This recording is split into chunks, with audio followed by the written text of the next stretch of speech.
Hi Jags fans, it's Andy the Mackem Jag. Apologies for not having been on air recently. As I pointed out in response to somebody else's vlog, if I had come on, goodness knows what I would have said and probably regretted. So I've been biding me time, just watching what's happening, watching the ins and outs of the transfer market, watching the games, mainly through Jag Zone, so I get to see everything. And I'm going to do a couple of vlogs today. I'm going to do one about the transfer window and how successful or unsuccessful even I feel we've been in that during January, and then I'll do a vlog about the footballing side. I'm going to be honest, neither of them are going to make good watching. If you're of a nervous disposition and you see everything through red and yellow eyes and can't see anything wrong with the club, then believe you me, you might as well switch off now, because you're not going to like what you hear. There will be positives too, but let's be honest, certainly the last month or so has been an absolute embarrassment for our football club. However, I'd say this is about the transfer window. Going to have a look at players who've gone out initially and judge the worthiness of those decisions. Have a look who's come in. Piece of paper in front of me, because there's been so many changes I couldn't even remotely hope to memorise them, and my memory's not that bad. So I'll deal with the players who've left the club initially. Kenny Miller, not a huge surprise. He's probably been on the biggest wages of the club. I've actually got quite a bit of time for Kenny, but when you look at the number of chances he has managed to convert this season, despite a reasonable goals return, I just feel that I don't think he's the same player that he was even 2 or 3 years ago. However, he leaves with my best wishes. He has scored important goals this season, and I think in terms of freeing up wages to bring other players in, it wasn't a particularly bad decision. Sean McGinty, I did not wish to see Sean McGinty, Stephen Saunders, at Tamaware still at this club at the end of the window. I didn't want any of the three of them still at this football club. Sean McGinty again leaves my best wishes. He has been nowhere near good enough this season. He's been part of a defence that frankly is a sieve.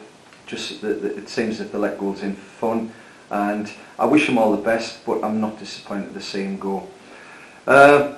We brought in the lad from Hamilton, Darren McKinnon.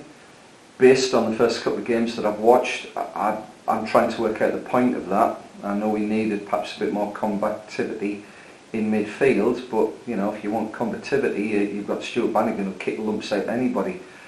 He looks off the pace, and now I may be being unfair to the lad there. Perhaps he hasn't played a great deal this season. I'm not sure how many games he played for Hamilton. If he's not fit enough, get him fit. But he didn't look particularly good in either of the 2 games. He doesn't look as if he's got the legs to keep up with younger players. But I still wish him all the best. I just hope that he does well for our football club. And apologies there, I was doing outs and all of a sudden I switched to wins. Right, Gary Harkins never performed in the same way as he did at the first spell at the club. I'm really disappointed. I think Gary Harkins, I just saw him as being the key in our midfield. I thought he has got an eye for a wonderful pass. I do wish him all the best. Again, I have nothing against Gary Harkins, but again I think that was the right decision.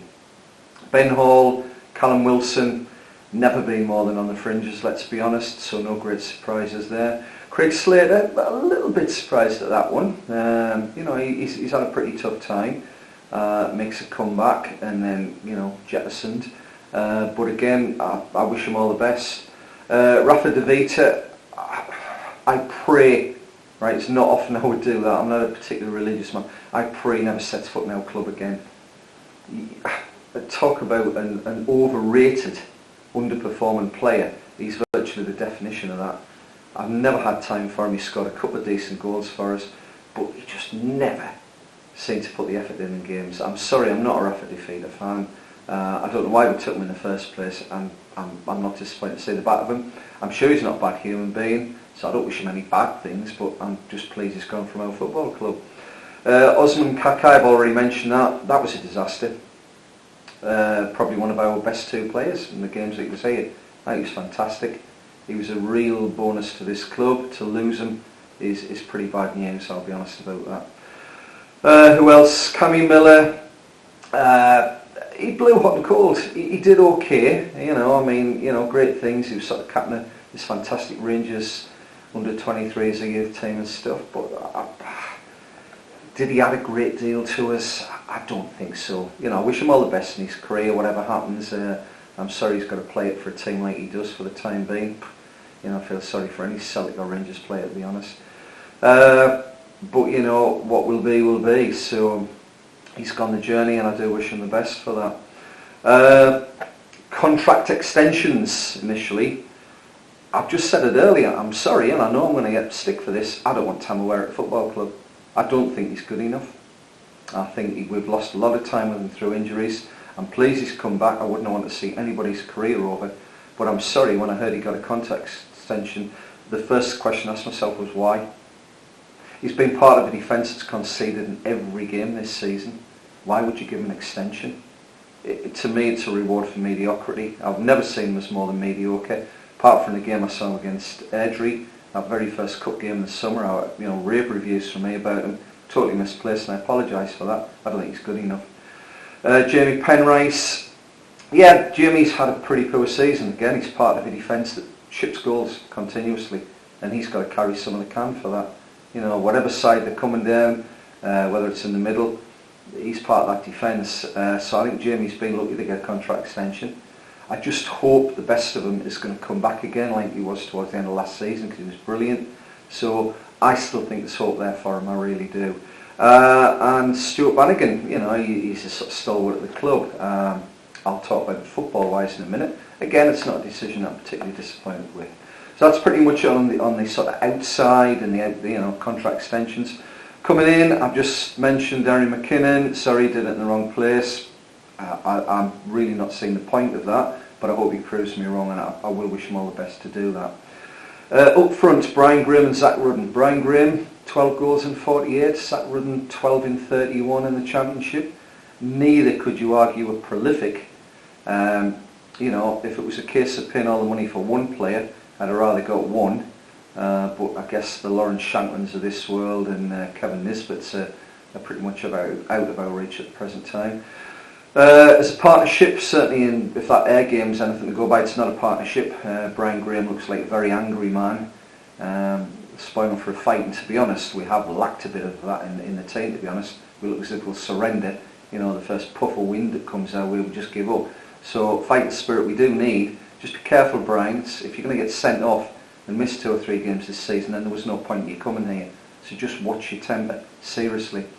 Zach Rudden ran around a lot. He's been injured. He was unlucky not to play in the Arbroath game. But based on his sort of cameo performance in there, he's going to have to do a lot better than that. He was offside so many times, I basically lost count after a while. Just watch your positioning. Ian McCall's view that they'll turn into a good partnership. Sorry, at this moment I don't agree with that. That will take time. And to be brutally honest, Ian and the rest of the management team, you haven't got time. You haven't got a second to spare. Brian Graham's right in one respect. The whole team, including the new members, have to hit the ground running, and I'll go on a little bit more about that in the next vlog. Darren Brownlee, I think, to me, it's the best buy we've made. He's played for a Queen of South team. We could argue they're not great. Look at the defensive record. They conceded until yesterday, about 16, 17 goals fewer than us. That's the sort of team we need to be taking defenders from, and it's no coincidence that he leaves and they suffer a 3-2 defeat the first game he's not there. They sink under 3 goals. So I think that's a good move. And I would build the defence around Brownlee, not Tamaware. I still hope he goes. I'm not going to hide that. Blair Lyons leaving at Montrose, fair enough.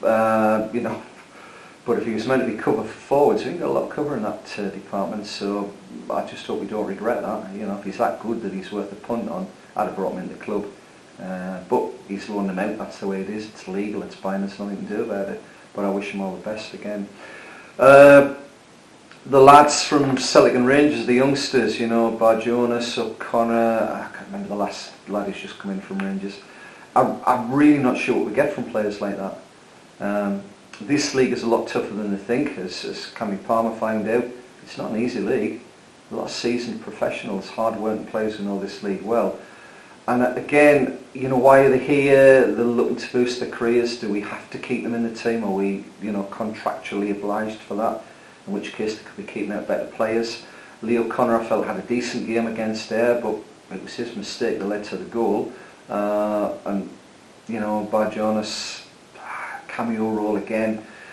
But again, I did say I didn't want to talk too much about the football at this stage. I'm going to do another vlog in a few minutes on that. So transfer overall, oh, God, that's a real tough one. Are we better? I think time's the only way we're going to tell that. Looking at it initially, I don't think we're worse, but it doesn't look as if we're significantly better. And we're the bottom team in this league, so it has to be sorted. So agree or disagree, please leave your comments. I don't know why they were disabled after the last video I did. You know, there's no swearing goes on in these. Your comments and response are always brilliant.